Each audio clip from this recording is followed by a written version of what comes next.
नमस्कार विद्यार्थी मित्रांनो. बघा, आपण आता जो विषय घेतो आहे तो आहे मॅथमॅटिक्स स्टँडर्ड 7. ओके, 7वीचा विषय आपला आणि त्याच्यामध्ये आपण चाललेलं आहे आपलं बँक अँड सिम्पल इंटरेस्ट. मी हा विषय आता म्हणजे असं खाली का घेतला, कारण मला थोडंसं समजून सांगायचं आहे याच्यावर. आपण एवढं फळ्यावर तर काही लिहू शकत नाही, तर थोडं समजून सांगायचं आहे. पुढचा व्हिडिओ आपण जे प्रॉब्लेम आहेत ते आपण फळ्यावर घेणार. ओके, बघा आता इथं काय दिलेलं आहे, बँक अँड सिम्पल इंटरेस्ट म्हणजे काय, बँक आणि सरळ व्याज. सिम्पल इंटरेस्टचा अर्थ काय होतो विद्यार्थी मित्रांनो, सरळ व्याज. आता बघा आपण एक एक वाचू. आता ह्या पानाचा आपल्याला व्यवस्थित अभ्यास करायचा आहे.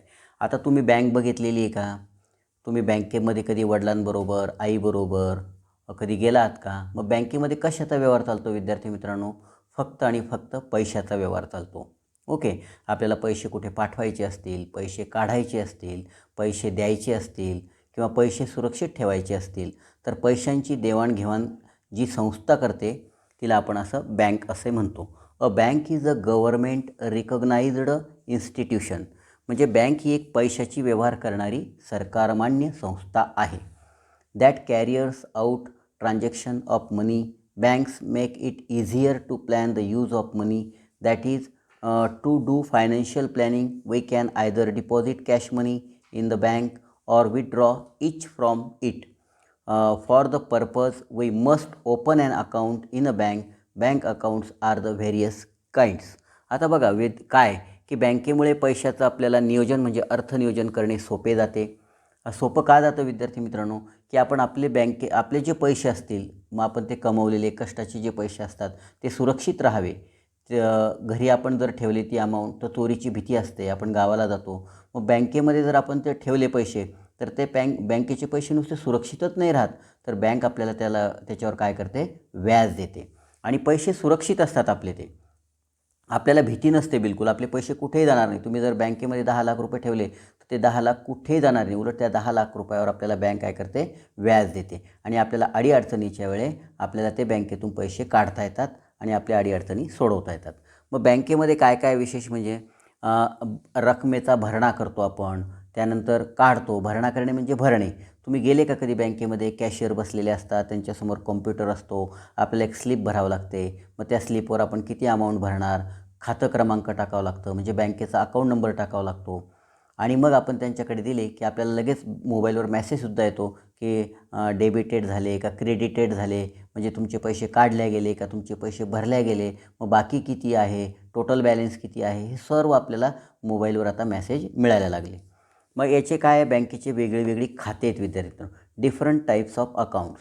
मग पहिलं आहे करंट अकाउंट, की त्याला चालू खातं म्हणतात विद्यार्थी मित्रांनो.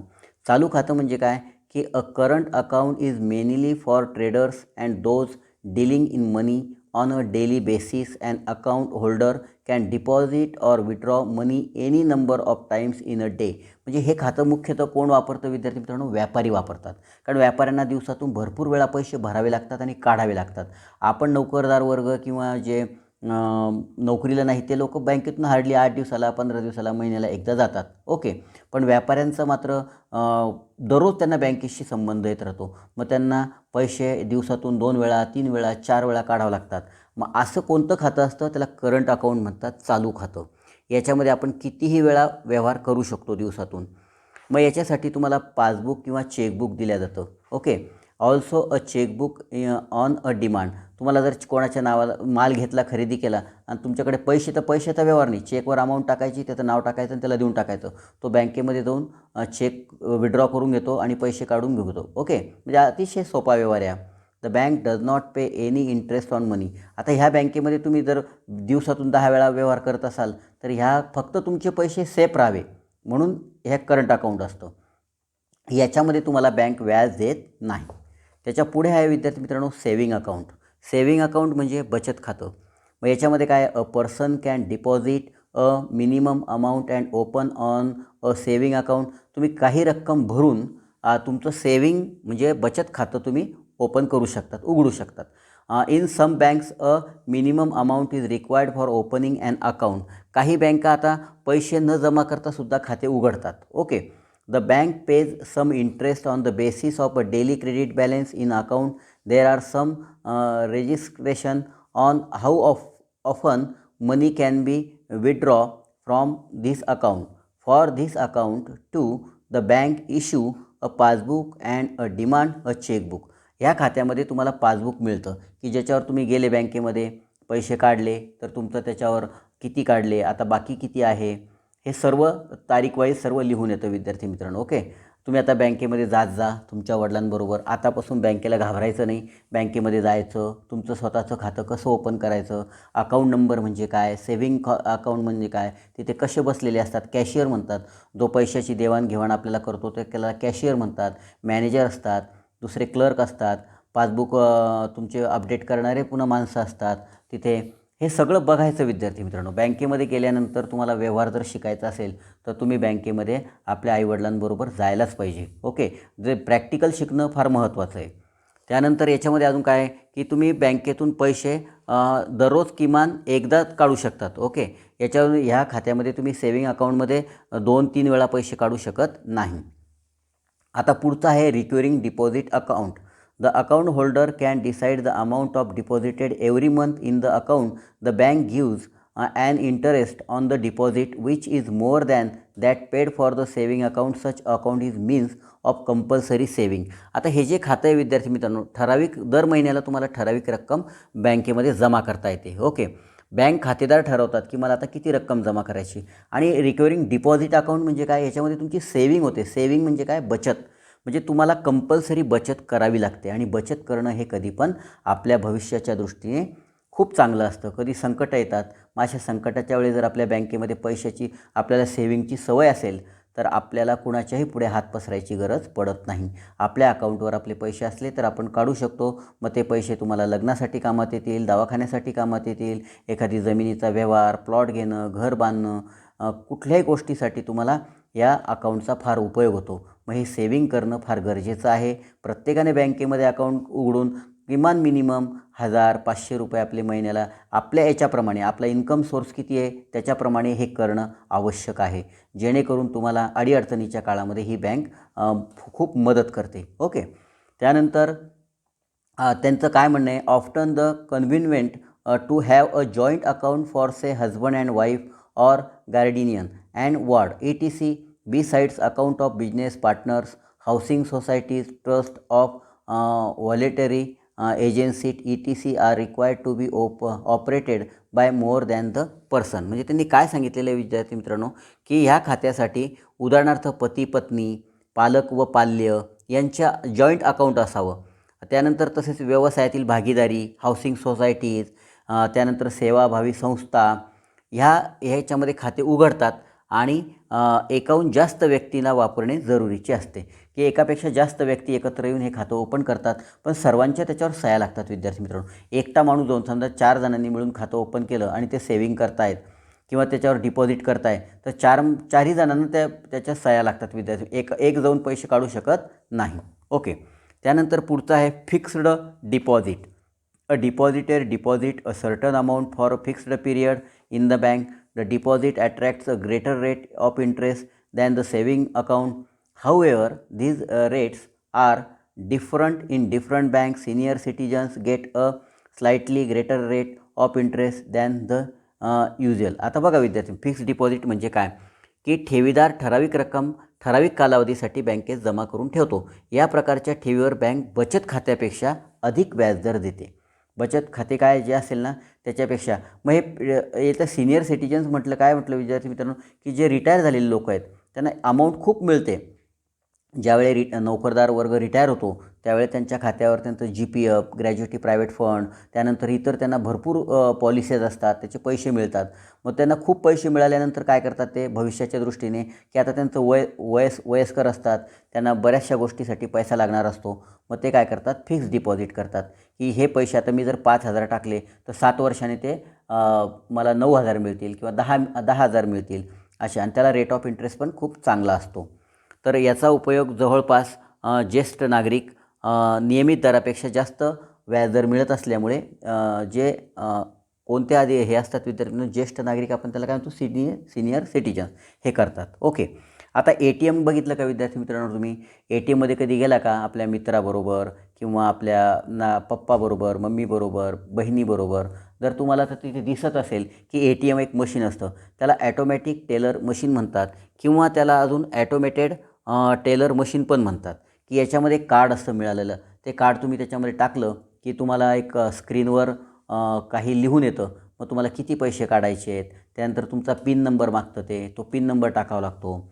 त्यानंतर तुम्ही काही त्याला पासवर्ड दिलेला असतो, तो पासवर्ड टाकावा लागतो. म्हणजे सेफ आहे विद्यार्थी मित्रांनो, हे सगळं सेफ आहे, की बँकेत जायची गरज नाही तुम्हाला, काही विड्रॉ ते भरायची गरज नाही किंवा रांगेत उभं राहायची गरज नाही. पटकन जायचं आणि मशीन, आणि हे असं असतं ATM तुमच्या खिशामध्ये, की हे तुम्ही कुठेही ATM औरंगाबादला जा तिथे पैसे काढा, पुण्याला जा तिथे पैसे काढा, मुंबईला जा तिथे पैसे काढा. म्हणजे भारतात तुम्ही कुठेही गेलं, आता स्टेट बँक ऑफ इंडिया जी आहे किंवा ह्या मोठमोठ्या नॅशनलाइज ज्या बँका आहेत त्या पूर्ण भारतात पसरलेल्या आहेत. तर तिथं तुम्ही तो व्यवहार तुम्ही ATM कार्डाद्वारे करू शकतात. म्हणजे तुमचे पैसे, तुम्हाला एवढी मोठी कॅश जवळ बाळगायची गरज नाही. एखादा व्यापारी ATM कार्ड घेऊन जातो आणि खरेदी करतो, ATMमधून पैसे काढून तिथले तिथे पटकन देऊन टाकतो. आता तो ऑनलाईन आलेलं आहे, फोनपे आहे, गुगल पे आहे, पेटीएम आहे, बँकेचे आता वेगळे SBIचे योनो बँक्स आहे. म्हणजे वेगळे ॲप आलेले आहेत. आता तुम्हाला ट्रान्झॅक्शन करणं, एकमेकाला पैसे देणं, म्हणजे कॅशलेस व्यवहार आपण ज्याला म्हणतो, ते आता खूप आलेलं आहे विद्यार्थी मित्रांनो. आणि हे सगळं शिका, सगळ्यात खूप महत्त्वाचं आहे. आता बघा इथं काय दिलेलं आहे. इथं दिलेलं आहे विद्यार्थी मित्रांनो, की have you seen a bank passbook. हे पासबुकची एक पान आहे विद्यार्थी मित्रांनो, आणि ह्या पासबुकवर इथे तारीख टाकलेली, की 2 तारखेला काय व्यवहार झाला, 8 तारखेला काय व्यवहार झाला. इथे नीट बघा विद्यार्थी मित्रांनो, 12 तारखेला काय व्यवहार झाला, 15 तारखेला काय व्यवहार झाला आणि 26 तारखेला काय व्यवहार झाला. आता आपण हे बघूया विद्यार्थी मित्रांनो. ओके, व्यवहार काय झाला, आपली पेन्सिल बघूया आपण. ओके, बघा आता इथे बघा, लक्षात घ्या, इथे 2/2/2016ला कॅश व्यवहार झालेला आहे. 1500 रक्कम जमा केल्या गेली आणि इथं काय झालं, की 7,000 रुपये बॅलन्स शिल्लक राहिलं. म्हणजे 1500 रक्कम जमा केल्यानंतर बँकेमध्ये आता 7,000 रुपये जमा आहेत. ओके, नंतर 8/2/2016ला कोणता व्यवहार झाला विद्यार्थी मित्रांनो, बघून घ्या. चेकद्वारे व्यवहार झाला. हा चेक कोणाला तरी दिला गेला, मी चेक दिला, समजा मी व्यवहार केला, माझा चेक नंबर आहे 23-20-69, हा नंबर आहे. मग तो माणूस बँकेत गेला आणि त्याने माझ्या खात्यामधून काय केलं विद्यार्थी मित्रांनो, चेक नंबरने मी पैसे जमा केले. ओके, किती जमा केले, 5,000. मग माझे पहिले 7,000 होते आणि हे 5,000, असे 12,000 रुपये माझ्या खात्यावर जमा झाले. मग 12 तारखेला कोणता व्यवहार झाला, परत चेक नंबर, चेकबुक असतं विद्यार्थी मित्रांनो. ओके, 24-39-65 हा चेकचा नंबर आहे. मग त्याच्यातून 3,000 रुपये काढले गेले. मी कोणाला तरी दिला, की काम झालं माझं, मग मी 3,000 रुपये एखाद्या दुकानदाराला हो किंवा एखाद्या ज्याच्याकडून काम करून घेतलं, काही सामान घेतलं त्याला दिलं, त्यांनी माझ्या खात्यातून 3,000 रुपये जाऊन काढून घेतले. मग इथं काय केलं, रक्कम काढली, अमाऊंट विथड्रॉ. आता इथं डिपॉझिटेड म्हणजे काय, डिपॉझिटेड म्हणजे भरणे आणि विथड्रॉन म्हणजे काय, काढणे. म्हणजे 3,000 रुपये काढले, मग 12,000तून 3,000 गेले, माझ्या खात्यावर 9,000 रुपये शिल्लक राहिले. आता मी स्वतः बँकेत गेलो, मला काहीतरी गरज पडली पैशाची, मी 1,500 रुपये काढले, माझ्या खात्यावर किती राहिले, 7,500 रुपये. आणि इंटरेस्ट, मग माझ्या खात्यावर जे वर्षभराचं मार्च एंडिंगला काय होतं, आपल्याला बँकेचं इंटरेस्ट मिळतो, तर 135 रुपये व्याज माझ्या खात्यावर जमा झालं. म्हणजे माझ्या खात्यावर पहिले 7,500 होते, तर 7,635 रुपये राहिले. आता इथं त्यांनी विचारलेलं आहे, की 2/2/16ला द अमाऊंट डिपॉझिटेड वॉज, किती डिपॉझिट केली मी 2/2/2016ला, इथं बघायचं 1,500 रुपये. मी इथं लिहिणार विद्यार्थी मित्रांनो 1,500 रुपये. ओके, म्हणजे बॅलन्स किती झालं माझं, मग मी लिहिणार इथे 7,000, इथं बघून लिहितो आहे. ओके, आता 12ला कोणता व्यवहार झाला, बघा 12ला रुपीज वेअर विथड्रॉन, किती काढले विद्यार्थी मित्रांनो, मी 12/12ला 3,000 रुपये काढले. ओके, 3,000 रुपये काढले आणि मग किती शिल्लक राहिले, 3,000 काढल्यानंतर 9,000 शिल्लक राहिले, 9,000. ओके, 9,000. हे बघा विद्यार्थी मित्रांनो, पुस्तकात नाही लिहायचं, मी लिहितो आहे, मी पेन्सिलने याच्यासाठी लिहितो आहे की मी लगेच खोडून टाकणार आहे. तुम्ही पेन्सिलने लिहायचं नाही किंवा कशाने, तुम्ही असं एक तयार करायचं आणि मग लिहायचं. आता 26/2/2016ला काय व्यवहार झालेला आहे, इंटरेस्ट भेटलं, किती भेटलं इंटरेस्ट विद्यार्थी मित्रांनो, 135 रुपये इंटरेस्ट भेटला. या अशा प्रकारे आपण ही पासबुकच्या याच्यावरची रक्कमा बघून आपण हे भरू शकतो. आता इथे बघा काय, इथं बघा काय, सुविद्या बॉरोड. ओके, सुविद्या नाव आहे, सुविद्याने बॉरोड अ सम ऑफ ₹30,000 30,000 ना एकक दशक शतक हजार 30,000 rupees 8 PCPA per cent per annum दर साल दर शेकडा interest for a year from her bank to buy a computer. एक कम्प्युटर घेतला आणि बँकेकडून तिने 30,000 रुपये घेतले 8 दराने. ओके, एका वर्षासाठी कर्जाऊ घेतले आणि मुदत पूर्ण झाल्यावर तिने किती रुपये भरले विद्यार्थी मित्रांनो? 2400 रुपये एक्स्ट्रा भरले. घेतले किती होते? 30,000 आणि भरले त्याच्यामध्ये 30,000 प्लस 2,400 म्हणजे किती भरले? 32,400. म्हणजे 2400 रुपये काय विद्यार्थी मित्रांनो? या 30,000वर एका वर्षाचं बँकेने माझ्याकडून घेतलेलं व्याज.